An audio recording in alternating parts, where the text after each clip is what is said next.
Hey again, once from the air-conditioned vehicle.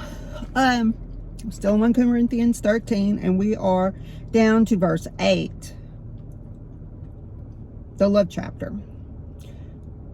And now it's telling you what love does. It's going to say once again, because we were talking about before what love does and what it does and what it is not. And now he's saying again, love never fails. It never fades or ends. But as for prophecies, they will pass away. As for tongues, they will cease. As for the gift of special knowledge, it will pass. So love is eternal. It is unchanging. It's infinite. When prophecies pass away, that means they've already happened. They've come to pass. I'll be looking rough today, y'all. That's okay, because that doesn't really matter when it comes to love. My people love me even when I'm not made up. And it's summer. I don't care. It's just too hot. So, for tongues, they will cease. Now, that could be just people talking. That's also the gift of tongues. That when that's done, love is still there. What is love? God is love, people say. And that's another way of saying it never fails. He doesn't fail. It may look like in our realm of, I call it our little petri dish we live in, of earth, space, time. It may look like it, but that's because we only see the natural. We don't always see the supernatural. In fact, we rarely do. We sometimes see evidence of it showing up, but we don't see through the veil, so to speak. As for the gift of special knowledge, it will pass away.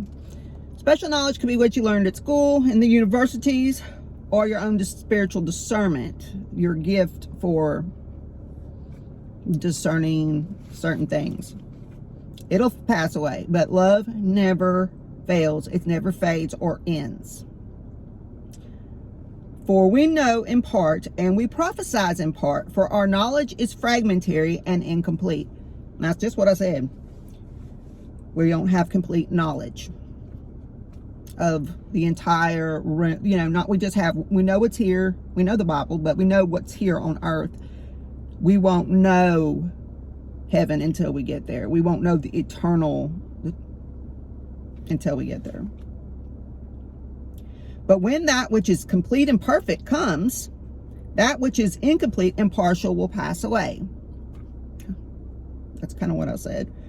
When I was a child, I talked like a child. I thought like a child. I reasoned like a child. When I became, it says a man, that's an adult human, I did away with childish things. So you look at a toddler or an adolescent. They talk like their age. They think like their age. They reason no further than this beyond their nose. That's kind of like we are here. But when we spiritually mature and we are with God in heaven itself, we'll see. We put away those things, those limited understandings. For now in this time of imperfection, we see in a mirror dimly, a blurred reflection, a riddle, an enigma. But when the time when of perfection comes, we will see reality face to face. That's the phrase in the old King James, through a glass darkly. Now I know in part, just in fragments, but then I will know fully, just as I've been fully known by God. Isn't that amazing? I love this stuff. And now there remain faith, which is abiding trust in God and his promises, hope, confident expectation of eternal salvation, love, unselfish love for others, growing out of God's love for me. These three, the choicest graces, but the greatest of these is love. And that concludes chapter 13. And that is the best, if you want to call it definition, so to speak, or theses or whatever, on love. Jesus is love. He was walking around being love. We don't